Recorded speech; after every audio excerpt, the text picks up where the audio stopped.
ठीक है, तो सिंगुलर के पहले इसको यूज़ करते होते हैं, साथ साथ हम इसे बिफोर नॉन एडजेक्टिव्स भी यूज़ करते होते हैं, मतलब वो वर्ड्स जो एडजेक्टिव नहीं है, एग्जैक्ट एडजेक्टिव नहीं है, ठीक है, तो इन्हें नॉन एडजेक्टिव्स के पहले भी यूज़ करते हैं। मैं इसका एग्जांपल दे दूँ क्योंकि ये अलग चीज़ है, जैसे कि for let's say like a book. अब रजे एडजेक्टिव मतलब जो डिस्क्राइब कर रहा है, वो वर्ड जो डिस्क्राइब कर रहा है, ठीक है, तो अगर मैं बोलूँ कि अब नॉन एडजेक्टिव क्या हुआ, वो वर्ड जो एडजेक्टिव नहीं है, वो बुक भी हो सकता है, यानी कि वो नाउन भी हो सकता है ना, अगर वो एडजेक्टिव नहीं है तो वो नाउन भी हो सकता है, तो इसलिए वो नाउन है, ठीक है। फिर और कहाँ इसको यूज़ कर सकते हैं हम, काउंटेबल नाउन से पहले भी हम इसे यूज़ कर सकते हैं, बिफोर काउंटेबल नाउन्स। और कहाँ कहाँ यूज़ कर सकते हैं, किसी क्वांटिटी को एक्सप्रेस करने के लिए। देखो कई सारे यूजेस होते हैं, डिपेंड कई बार करता है क्वेश्चन पे, सेंटेंस पे, कि सेंटेंस कैसा है। Sometimes the things depend upon sometimes you know things depend upon the sentence. So अगर सेंटेंस में उस हिसाब से हमें ढालना पड़ता है कि हमें कौन सा यूज़ करना है, कौन सा नहीं यूज़ करना चाहिए, तो अकॉर्डिंग टू सेंटेंस भी काम करना पड़ता है ना। So we need to work according to sentence also, ठीक है। क्वांटिटी में यूज़ कर सकते हैं, यूनिट्स से पहले भी आप इसे यूज़ कर सकते हो, बिफोर यूनिट्स, ठीक है, like for example speed, ratio, ठीक है, वेट, इनसे पहले भी हम इसको जो है इनसे पहले भी जो है हम इनको यूज़ कर सकते हैं, ठीक है। तो स्पीड से भी पहले हम इनको यूज़ कर सकते हैं, जैसे कि this car gives 20 kilometres a litre, ठीक है, या takes 20 kilometres a litre. Before numbers, before certain numbers भी हम इसको यूज़ कर सकते हैं, कुछ नंबर्स से पहले भी हम इसको यूज़ कर सकते हैं, एक्सक्लेमेटरी एक्सप्रेशन से पहले भी हम इसको यूज़ कर सकते हैं। अब हम इसके कुछ एग्जांपल्स देख लेते हैं, ठीक है, जैसे कि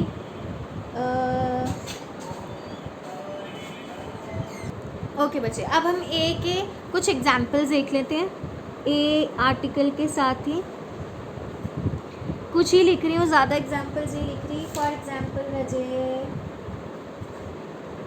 I saw a lion in the zoo today. I saw a lion in the zoo today. अब देखो ओ आ गया ना, ऐसी a movie, a book, I desired, ठीक है।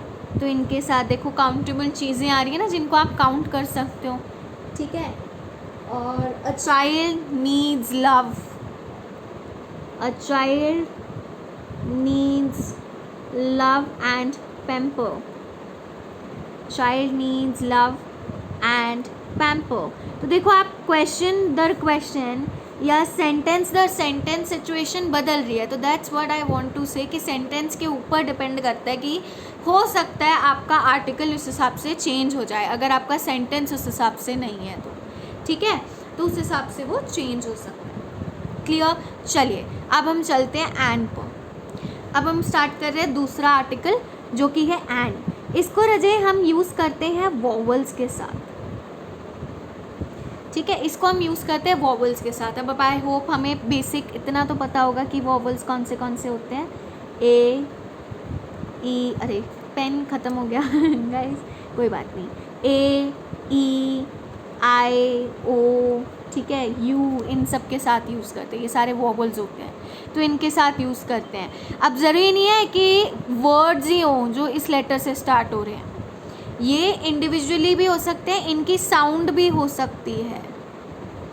अब जैसे मैं अगर फॉर एग्जांपल साउंड का कुछ एग्जांपल दूँ, लेट्स से आर, तो आप बोलोगे ओ आर है क्योंकि एच आ रहा है जो कि कॉन्सोनेंट है, पर ऐसा नहीं है।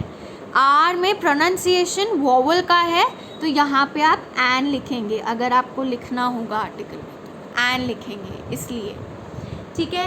तो अब देख लेते हैं इसको कहाँ कहाँ यूज़ करते हैं हम एन को, ठीक है।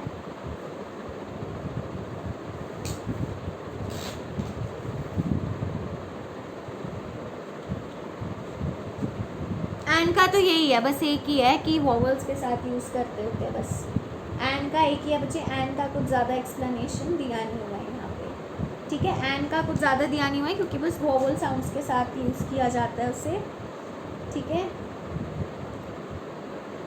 इसको नॉर्मली हम यूज़ नहीं करते हैं क्योंकि ये एक इनडेफिनेट आर्टिकल है। It is an indefinite article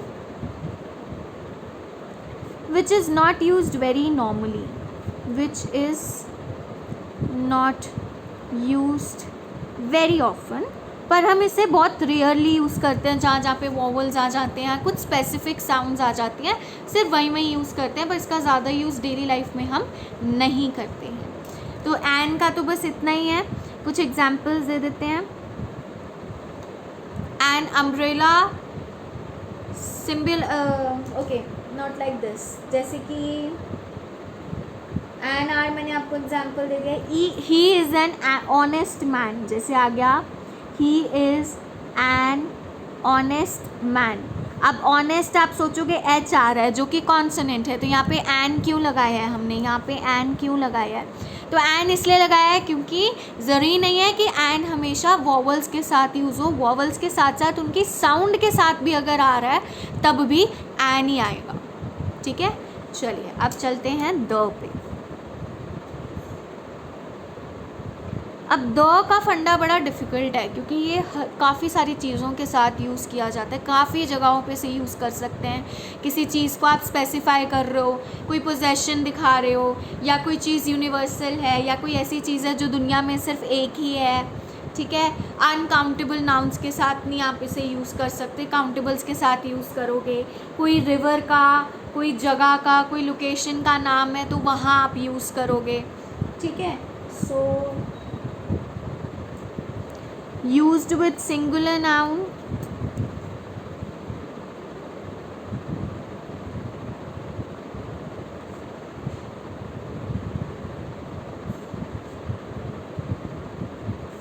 ठीक है। नेम ऑफ रिवर, प्लेस और एनी कंट्री, क्योंकि कंट्री तो पूरी दुनिया में एक ही होती है ना यार, ठीक है, ठीक है, प्लूरल में, लेकिन ये होना चाहिए प्लूरल में। इस बात का भी हमने ध्यान रखना है कि ये प्लूरल में ही होना चाहिए, ठीक है जी, प्लूरल में होना चाहिए। और नेम्स ऑफ रिलीजियस बुक्स से पहले, नेम्स ऑफ रिलीजियस बुक्स से पहले इसको यूज़ करना है हमने।